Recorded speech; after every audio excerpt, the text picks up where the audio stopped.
एक सच जो आपसे छुपाया गया। सवाल तो होगा सरकार से, सवाल हो ऐसा जो आज तक किसी ने ना पूछा। मजलूमों की आवाज आपका अपना रियल। मैं हूं अजीम खान और आप देख रहे हैं रियल न्यूज एके। दोस्तों, ये तो सभी जानते थे कि बीजेपी राम मंदिर के नाम पर होने वाले शिलान्यास को लेकर के राजनीति करेंगी और अब वो इसका पूरी तरह से फायदा भी उठा रही है और जमकर राजनीति कर रही है। लेकिन देश के सामने कैसी इनकी राजनीति बेनकाब हो रही है और कैसे हर आने वाला दिन इनके लिए मुसीबत बनकर आ रहा है। भारतीय जनता पार्टी के जो एजेंडे है कैसे उन सब की पोल खुल रही है। दोस्तों, ये जानकर आप भी हैरान हो जाओगे कि एक साधु संत समाज के एक वर्ग ने कैसा बीजेपी के खिलाफ मोर्चा खोल दिया है और कैसे मोदी जी देखिए अपनी ही सरकार के गाइडलाइंस का उल्लंघन करने वाले हैं। अयोध्या जाकर शंकर आचार्य जी ने और स्वरूप आनंद जी ने मंदिर भूमि पूजन पर सवाल खड़े कर दिए हैं। उन्होंने कहा है कि यह समय मंदिर भूमि पूजन के लिए अशुभ है। शंकर आचार्य जी का भी कहना है कि ये मंदिर भूमि पूजन के लिए समय सही नहीं है, ये अशुभ समय है। और इधर भाजपा लगातार प्रेशर बना रही है क्योंकि भारतीय जनता पार्टी इसको एक राजनीतिक मुद्दे के तौर पर इस्तेमाल करना चाहती है। लेकिन इन सब के बीच में कैसे मोदी जी ने अपनी ही सरकार के स्वास्थ्य विभाग के सर्कुलर की धज्जियां उड़ाने का मन बना लिया है, ऐसा ये पहली बार देखने को मिल रहा है। किसी देश के प्रधानमंत्री ने ऐसा कभी नहीं किया होगा। दोस्तों, आपके स्क्रीन पर यह सर्कुलर है जिसे हेल्थ मिनिस्ट्री ने जारी किया था, जिसमें सीनियर सिटीजन्स को लेकर के गाइडलाइंस आई है।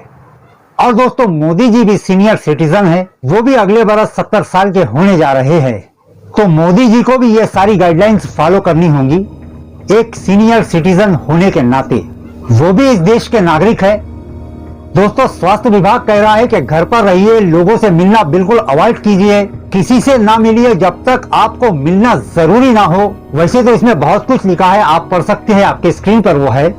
मगर जो ड्रोन्स है, नहीं करने वाली बातों में आखिर के जो 2 पॉइंट्स है बहुत ही महत्वपूर्ण है। उसमें यह कहा गया है कि क्राउड पैलेस में ना जाइए, पार्क में ना जाइए, मार्केट्स में ना जाइए और खास धार्मिक स्थलों पर ना जाइए और धार्मिक कार्यक्रम, धार्मिक आयोजनों में ना जाइए। ये गाइडलाइन सीनियर सिटीजन्स के लिए साफ साफ कहा गया है। बाहर उसी वक्त जाइए जब बहुत ज्यादा आपको जरूरत है, तभी आप अपने घर से बाहर निकलिए। और साथ में यहाँ पर यह भी लिखा गया है कि आप अपने स्क्रीन चेकअप्स के लिए अस्पताल भी मत जाइए। दोस्तों, सवाल अब यह है कि क्या मोदी जी ही अपने सरकार के सर्कुलर और गाइडलाइंस का उल्लंघन करेंगे। एक खबर यह भी है कि भूमि पूजन से पहले अयोध्या में कोरोना का संकट, 12 दिन में दुगने हुए मरीज और 10 से 12 दिन पहले स्वरूप आनंद जी ने यह बयान भी दिया था। अब देखिए कि कैसे उसके परिणाम आ रहे हैं। 12 दिन में कैसे कोरोना पॉजिटिव डबल हो गए। वहीं हिंदुस्तान ने एक खबर छापी है कि अयोध्या में रामलला के सहायक पुजारी और 5 सुरक्षा कर्मी संक्रमित और फिर उसी दिन आंकड़ा बढ़ा। आज तक की यह खबर है, भूमि पूजन से पहले कोरोना संकट, रामलला के पुजारी व 14 पुलिसकर्मी पॉजिटिव निकले। दोस्तों, जान है तो जहान है। सवाल यह है कि क्या भारतीय जनता पार्टी और मोदी जी इतने बड़े आयोजन ना कराएंगी लोगों की जानों को खतरा पैदा करके। लेकिन इसकी सारी पोल खुल गई है। यह 5 तारीख ही क्यों चुनी गई भूमि पूजन के लिए? आखिर ऐसा क्या है इस 5 तारीख में? दोस्तों, 5 तारीख को बीजेपी जश्न के तौर पर मनाना चाहती थी, लेकिन कोरोना के कारण लॉकडाउन हो गए और अब मिला है मौका।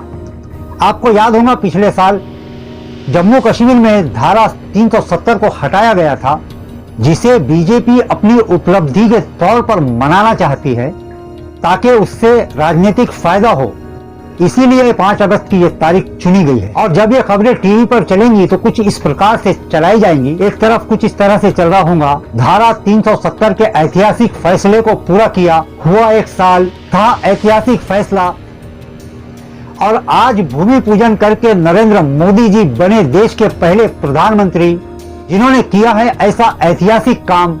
दोस्तों, जश्न मनाने का यह पहला मौका नहीं है। बीजेपी ने इससे पहले भी कई बार जश्न मनाई है और लोगों को उसने बेवकूफ बनाई है, लोगों को मूर्ख बनाई है। दोस्तों, आपको पता होगा बीजेपी का फाउंडेशन डे जो है वो अप्रैल के पहले हफ्ते में पड़ता है। उस दिन मोदी जी ने देश से क्या करवाया था ये आपको पता है। दोस्तों, उस दिन सबसे कोरोना के बहाने दिए जलवाए थे, टार्च जलवाई थी, आतिशबाजी भी करवाई थी और फिर उसके बाद में लोगों ने कई सवाल खड़े किए थे। क्या भाजपा लोगों से अपना स्थापना दिवस मनवा रही थी? दोस्तों, इंडिया टुडे की खबर है आपके स्क्रीन पर। कुमार स्वामी ने सवाल खड़े किए, मोदी जी से पूछा है 9 बजे के इवेंट को लेकर क्या भाजपा ने देश भर से अपनी पार्टी के स्थापना दिवस को मनाया है? 5 अगस्त आपके सामने है, क्यों आखिर 5 अगस्त को ही चुना गया? वहीं साधु संत का एक वर्ग ये कह रहा है कि बीजेपी राजनीति कर रही है। उधर सुब्रमण्यम स्वामी ने भी पोल खोल दी है बीजेपी की, कहा है कि बीजेपी नेताओं को आने की क्या जरूरत है जो पहले साथ थे ही नहीं। दोस्तों, अयोध्या में कोरोना इस समय तेजी से फैल रहा है, लेकिन इस इवेंट को रोका नहीं जा रहा है क्योंकि भारतीय जनता पार्टी की साजिशें इसके पीछे छुपी हुई है। अब आप समझ गए होंगे कि बीजेपी कैसे धर्म का सहारा लेकर के राजनीति करती है। अगर आपके भी समझ में आ गया है तो इस वीडियो को ज्यादा से ज्यादा शेयर कीजिए, इस वीडियो को लाइक कीजिए और अगर आपने अब तक हमारे चैनल रियल न्यूज एके को सब्सक्राइब नहीं किया है तो उसे सब्सक्राइब कर लीजिए। तो मिलते हैं अगली वीडियो में, तब तक के लिए आदाब, नमस्कार, गुड बाय।